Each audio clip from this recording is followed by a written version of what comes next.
found off of Dragnoz and his channel. You can just go check it out. I'll put a link in the description.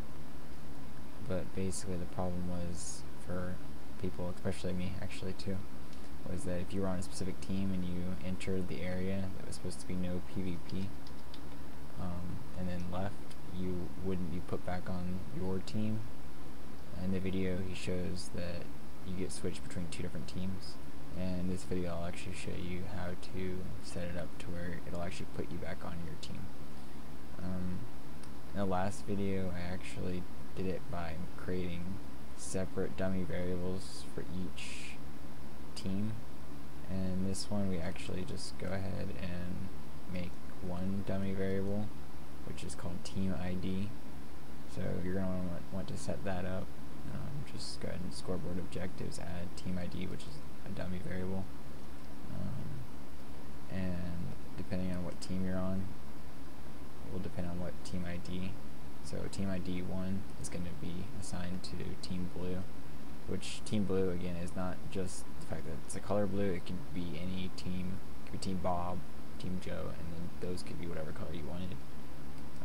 And we're going to assign 2 to red and 3 to yellow. These are just teams that we created earlier. To show you the mechanics, this actually can be built anywhere, as long as you have this armor stand in the center of the no PvP zone. And you can also make this a little bit different. You're going to want to probably make him invisible, and also you're going to want to make him invulnerable. I didn't do that just so I could see it, and I didn't really need to make him invulnerable just so I can kill him. I mean, you can kill him either way. But anyways, here's the basic mechanic.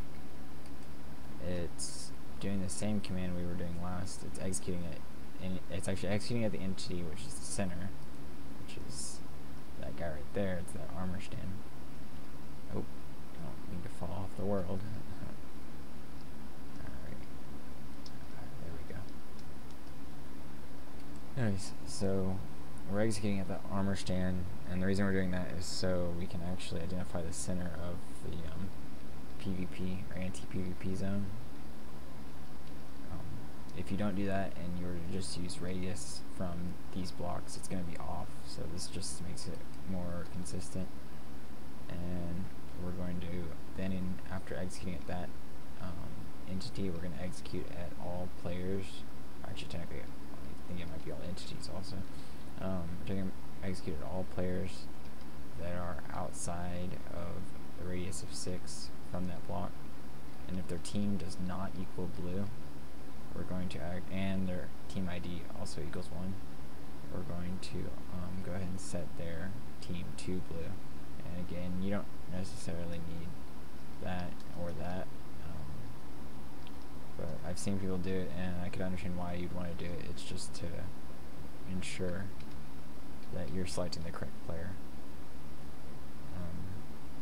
And then we have the same thing for red, but the only thing that's different is this dummy variable right here, which is the team ID.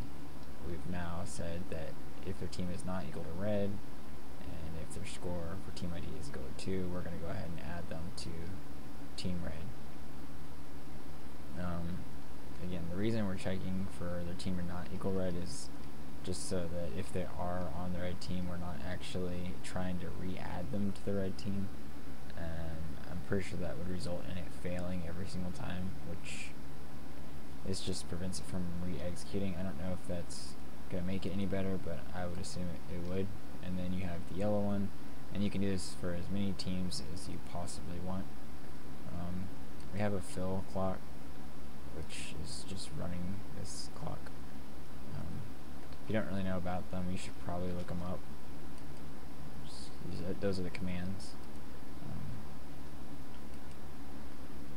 This we can get rid of. I was trying to make it anti-grief with lava, and there's only one really good way I could figure out how to do it, which would be to place piston extensions everywhere in the area, but that's not that easy to do because you can't use a fill command to place piston extensions, or as far as I'm aware of, I haven't figured out how to do it. So you'd have to set up some sort of loop to teleport your player one coordinate at a time and set the block, and you can do it pretty easily and fast, but I don't really think that's a good way to do it. So we'll just I've tried to do this, which is replacing all lava with air, but that actually doesn't work. It does replace it, but the lava still gets placed and still flows, so it's not really what we want, and I don't know why it doesn't work. One last command you're going to need, actually two more. You're going to need to, again, execute, and you don't necessarily need this type. You could have it, assume you don't have the same variable named center. You might want to like add like a radius, depending on if you have multiple variables, or I guess entities named center. But anyways, we're executing at the center, and then we're killing all entities that are an arrow within 7 blocks of the center, or actually technically, because 7 that direction, 7 that direction, 7 in every direction. So, and the reason I did this is kind of to show you that it's more of a sphere. It's kind of weird, but I didn't really make it look exactly like a sphere, but that's fine. And then the last command, which is this one right here, and again, it's executing at the center, and we're then executing all players that are within the sphere, or the radius of 7 from the center, and we're going to set them to the scoreboard, or not scoreboard, the team safe for that player. And one other thing you're going to want to do is you're going to want to go ahead and turn off, actually, yeah, so scoreboard, this tab completion didn't work. Scoreboard, teams, let's see, what is it, options, and then I guess safe, and then friendly fire, and you're going to turn that to false. So you can put that in command block if you really wanted to turn it to false, so that anyone on the same team of safe won't be able to kill each other. So basically what this has done is that if you were to like try to shoot an arrow in there, it's actually going to get rid of it, and as you can see, you can still shoot an arrow over here, it's fine. Sorry, my computer's kind of lagging, but if I try to shoot it into it, it actually doesn't work. And to show you that the teams actually work, I'm on team green. When I leave, I'm on team yellow, and if I go ahead and like switch my team, like let's say I switch to red, it will go ahead and actually, it's not even actually switching me to red. What's happening is these are just setting my score, or my team ID, like I was showing you earlier, and since I'm outside, it's switching me automatically to that team. And then since I'm on blue, I go in, I'm on team safe, okay, go out, and I'm back on team blue. There is still the lava issue with this, so if I actually like, place the lava, this might actually catch everything on. Well, good thing there's rain. It does delete it, like I showed you. Actually, that one's not going to get deleted. Actually, maybe it will, okay. But it does delete it, but it doesn't do it fast enough, and I don't know how to fix that. And I was trying to fix it, but I decided just to go ahead and show you this video, and I'll try to figure out a better way to do it. And like I was saying, what you could do is you could like set a block to a piston extension, like right here. And if you set any block to a piston extension, you actually cannot place a block there. So if I were to actually like, I don't know, try to do that, it's not gonna be able to, you can't place anything there, which would be a solution. But that's also kind of frustrating, because you can't use a fill command to fill all of this area with it. I've tried, I haven't figured out how to do it. For some reason it just doesn't work. If you try to do it, it's just not going to work. I mean, I would encourage you to try to do it, but I don't know how to do it. So please tell me if you actually successfully do that. I can't really think of any other way besides removing the lava bucket. If they were to be like right over, I don't know, like right there, just remove it from the inventory, but then keep a score about them having a specific amount of it, so that you can give it back when they come back out. You could do something like that. That's pretty much it. It's actually, it's a little bit better than the first video. I could still make it a lot better. I put this together in probably like 30 minutes or so. I probably, actually, maybe a little less than that. I spent more time trying to make a loop over here to basically have me teleport one block at a time and set the block to a piston extension, which you could do that, but again, I don't think it's a really good idea. I don't really know how much that takes up, but just to verify, you can move this right here, this whole machine, anywhere you want. It doesn't have to be right in the center. The only thing that actually has to be in the center is this armor stand, and if you want it to, let's see if I can do this without looking up. So it'd be like summon armor stand, and you're gonna summon it right there. I don't even know what the data tags are, so it's just entity data at entity radius equals 2.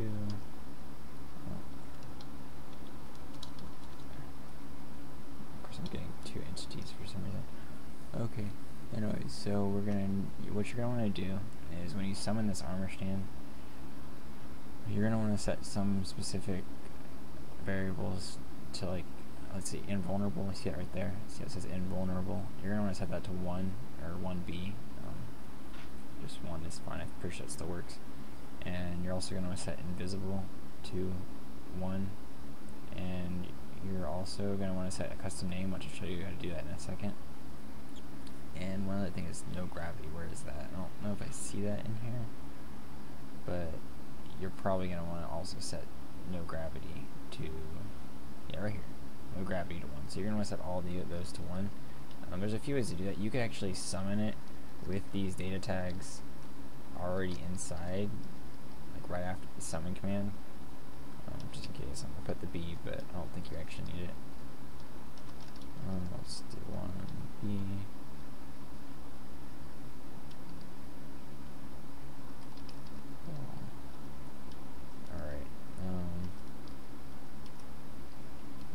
So if I were to actually go over here and run that command, it just made him invisible. He's not affected by gravity, and he's invulnerable, so no one can actually kill him. Well, besides an administrator if they turn him back visible, or just use a kill command. But you can actually do the same thing with the summon command inside of it. So if you were to actually like summon the entity, summon armor stand, and we'll just summon them up there. If I were to just take this tag right here and add it to the end of this command, it'll do the same exact thing. So we're also going to want to go ahead and grab that custom name, because the commands that I was using actually needed that. So there's that custom name right there. If you don't know, I'm just holding shift, and that's how you can select things. And we'll go back over here and place it in there, and that'll basically make another center object. And that's where you have to go ahead, and if you wanted to make multiple safe zones, you would actually need to add either a radius here, or you'd have to maybe rename the center of this one to like maybe center 1, and the one over there to center 2. But you could basically make multiple safe zones like that, and I'll make another video on how to make that actually a lot more efficient also, because you actually probably don't need to have multiple contraptions. You could have one that like controls every single safe zone. But I'm gonna go ahead and stop this video because it's actually pretty long, and if you liked it and understood it, go ahead and leave a like. I guess, I don't know, I really don't care actually. You can leave dislikes. Do that. Do tons of dislikes. But I do hope this helped, and thank Dragnoz for the idea. And just let me know if there's anything else I can do. So I'll see you later.